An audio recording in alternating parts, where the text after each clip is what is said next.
Freak accident during a high school game left the teenager largely paralyzed. Jared Williams is now paralyzed. Jared Williams' life will likely never be the same. A helmet hit the Pinkston High School safety in the neck. Faces a long, painful recovery. Life of the young football player changed forever. Changed forever. Changed forever.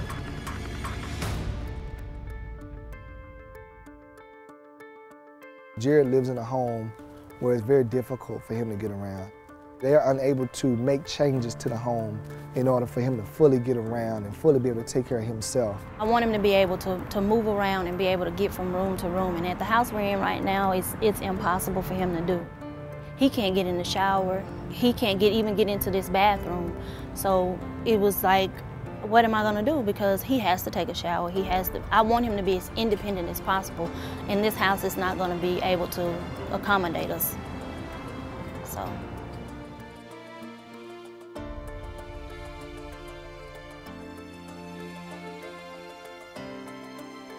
We need to locate an architect, not just any architect, but an architect that understood developing handicap accessible housing. And we found Mr. Ted Larson to design the house.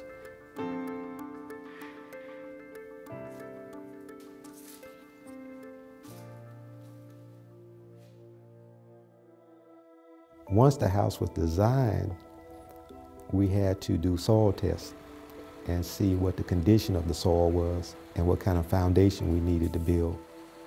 We had some issues with this particular lot. As we were drilling our piers, it was going to be a pier and beam house, and as we were drilling our piers, we encountered water. And so there were some pockets that were so bad that our holes were collapsing. And so we would have had to come back and case those holes, and by doing that it would have doubled the cost of the foundation. And so we had to do some other engineering and some other design work, and that took 60 more days to get all of that worked out and all the testing done and to make sure that the new plans worked. And it's created some inconvenience and some grief and some anxious moments with especially the family and others, but it wasn't anybody's fault, not mine, not Builders of Hope's, no one's.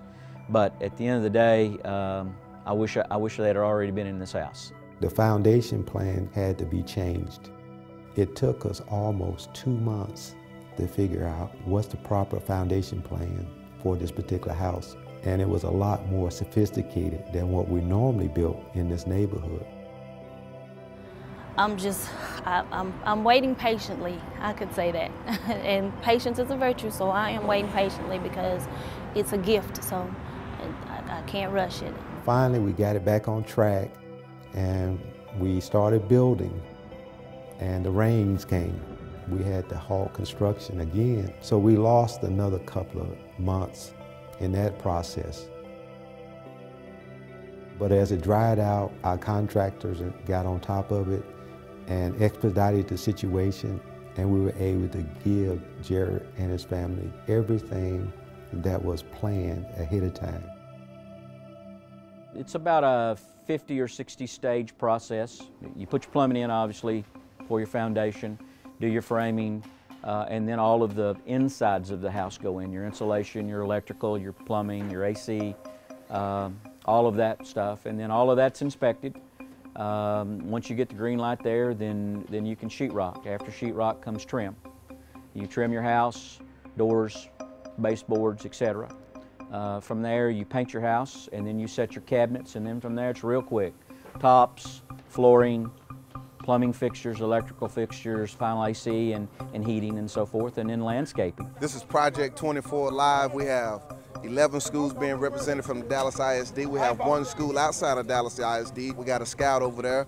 These kids are laying sod. They're tracing the flowers. They put in a flower bed. They've uprooted and re-rooted trees, and Jared's got a porch view of it.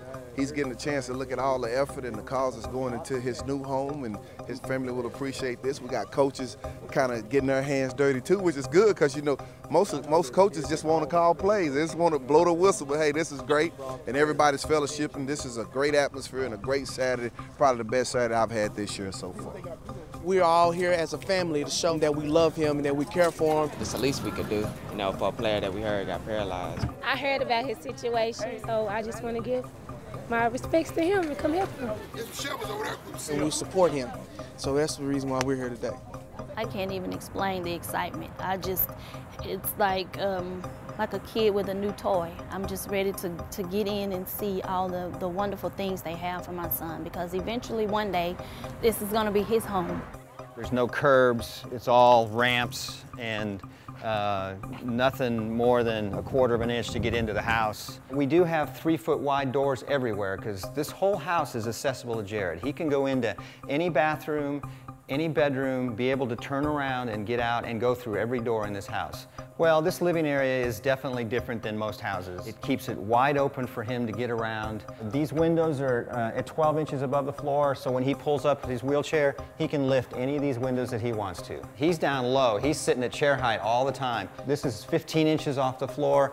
He's sitting right here. He should be able to load everything in and out of this oven. The knee space for his cooktop, he can slip right underneath here and cook. The sink is the same as the cooktop, knee space where he can pull in. And the dishwasher, same as the oven.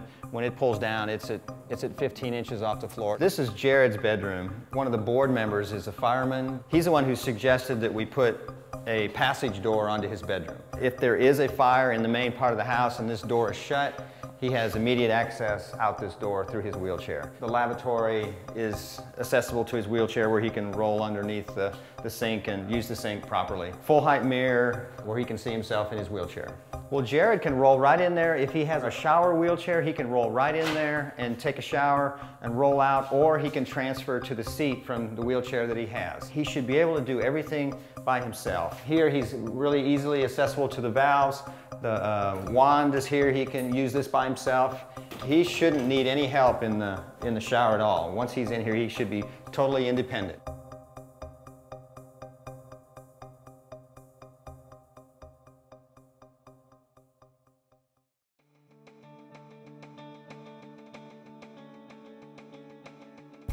It would one day be a home for Jared to have his own family, that he would be able to move around in his own bathroom, be able to reach down and grab something out of the cabinet, have room to do anything that he would like to do. It's his home, so eventually I'll leave, my daughter will leave, she'll go off to college, and it'll be his home. So everything that will be in it will be for him, and that's what I want for his independence. This is going to be more than happiness for this family. It'll be his home.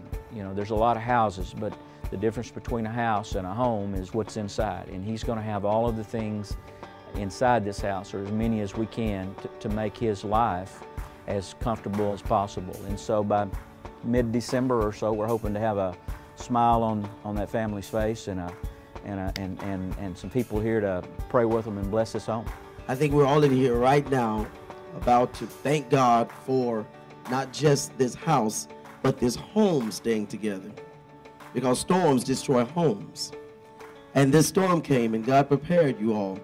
Way before this storm hit, you were built on a solid foundation. Our school district, thank you for the solid foundation. The supporters, thank you for the solid foundation.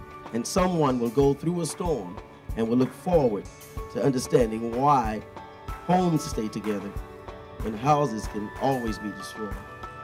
Let's bow our heads. Of all the words that we could say today, there are 2 words, Lord, that we say, and those words are, thank you. Just knowing that the community and the school children came together to build that house will bring such a sense of pride to the community. And you know, you got to understand, coming from a campus that has face closure and a campus where kids had the mindset that failure was okay, and now all of a sudden they're feeling success and they're doing well and they feel good about themselves. Every time they pass by that house or walk by that house, they know that they contributed to that house. It's a visible manifestation of what the Lord can do when people rally together. We came in to build this house, and we've built others in the neighborhood, and you know, we just asked the community, some of the people around, when they found out whose house it was, when they found out how much the community involvement was, the word was just kind of put out on the street, and no theft, no vandalism, nothing. People understand what this is for. They understand what happened. They understand the misfortune. There's a certain level of respect for that. I wanted the kids to come together collectively, have something to be proud of, and give back. And I wanted to teach them that through community service and through loving each other and doing God's will, that anything was possible. You know, 6 football players and a principal out of West Dallas, Pinkston High School, we didn't think we could do much. But with numbers comes power, comes greatness, comes more motivation. If we were able to build a house with 24 cents at a time with some school children, what else can you do? Miss Williams getting ready to cut the ribbon. Cut that ribbon!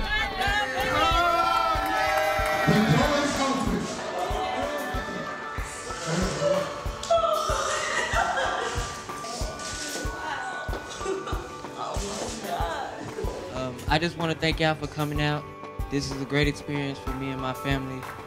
Not that I'm in this wheelchair, but to see all of my peers and family members and people that I don't know come together and help somebody that they don't even know. I want to thank my mom and God, because without them, I'd be somewhere in a corner crying for no reason. Just to be doing it just because I'm in this chair, but that's no reason to be crying. Thank you, and I love y'all.